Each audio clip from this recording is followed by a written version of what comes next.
mfumo wa hii ambayo imekuja inaitwa Port Infrastructure Development. Hii ni tozo mpya ambayo inataka ianzishwe, ambayo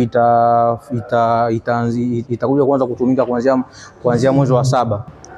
Hii tozo itakuja kutumiza sana sisi ambao tunatafuta wateja na wateja wenyewe kutukimbia kama sisi. Kwa mfano kama upande wa transit watu wengi wataanza kukimbia sasa, kuacha kutumia bandari ya Dar es Salaam na kwenda kutumia bandari ya Mombasa, kwa sababu Mombasa wao wenyewe wanatuzidi kwa upande wa gati. Yani gati, unapozungumzia gati ni pale ambapo meli inapoenda kushusha mizigo yake. Wale wana gati nyingi, kwa research ni kwamba wana gati karibia 22, sisi tuna gati 11. Sasa kwamba wale wana opportunity, kwamba wana uwezo wa maki ni mara 2 ya kwetu sisi kwenye kushusha mizigo. Kwa hiyo ina maana kwamba wale wana uwezo wa kushusha mizigo mingi, lakini sasa gharama si kwetu huko zinakuwa ni nyingi sana kuliko wao. Wao wana advantage ya kuwa na gati nyingi, na kwamba sisi tumewazidi pia kwenye gharama. Kwa maana sisi tuna disadvantage ya kuwa na gati ndogo na pia na gharama za hizo tozo. Kwa hiyo tuje kuvalue kwamba sawa, tozo weza iwepo au ikataliwe kabisa, lakini tutengeneze platform fulani ambayo itamfanya mwekezaji kuona kwamba hapa nchini kwetu ni vizuri kuja, yani kwamba sisi tu attract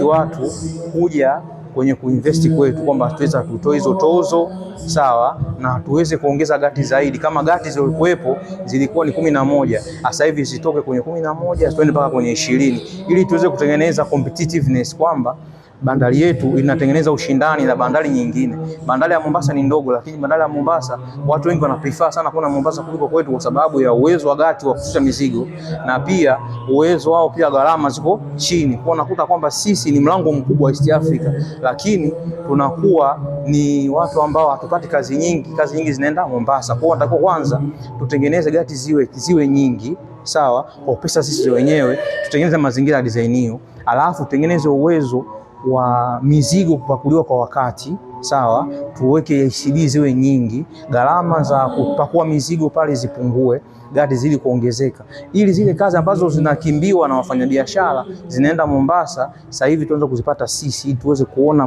matunda mema ya bandari yetu, na sisi wenyewe kama watu wa clearing tuweze kupata kazi nyingi. Ili swala la tozo, mimi ningeomba yeyote ile alikuja na hili wazo achane nalo, kwa vile sio wazo zuri na halitekelezeki. Sana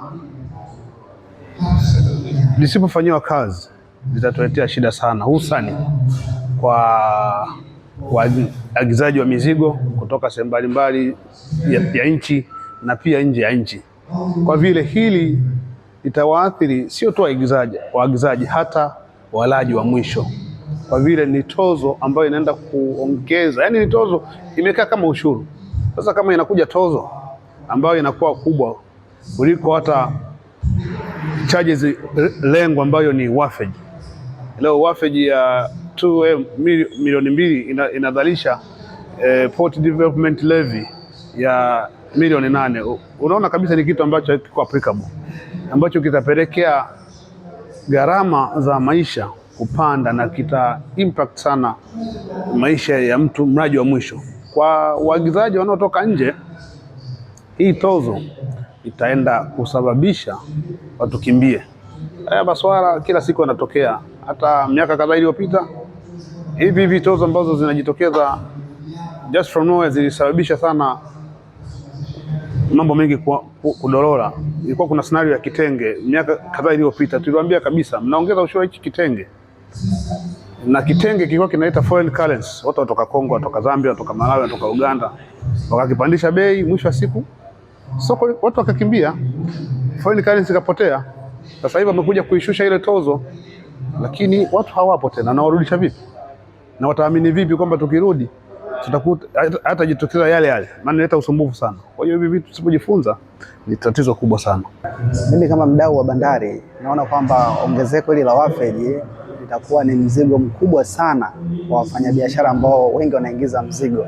Lakini leo hii tutaona kwamba leo hii mfanyabiashara anaumia, yule mfanyabiashara ambaye anaweza leo hii kuingiza mzigo, lakini kesho kuna mlaji. Kwa hiyo tunaweza kwa haraka haraka tukalitazama tu tukaona kwamba tunaingiza mapato, lakini kwa namna moja au nyingine raia wa mwisho wanaenda kuumia sana. Lakini pia kama taifa pia tunaenda kwenda kuumia kama bandari yetu. Unajua sasa hivi kuna ushindani mkubwa sana. Kuna bandari nyingine kama bandari ya Mombasa, kuna uwezekano mkubwa mizigo mingi ikahamishwa kutoka kwenye bandari yetu, lakini pia ikapelekwa kwenye bandari nyingine, hivyo kuweza kufanya hata uchumi wetu kushuka, kwa kuwa kwamba tutaenda kupoteza mapato. Kwa hiyo ushauri wangu mkubwa kabisa kwa mamlaka husika ni kwamba ni vyema kabla ya kufanya maamuzi haya waweze kutushirikisha sisi wadau wa usafirishaji, lakini pia na wafanyabiashara.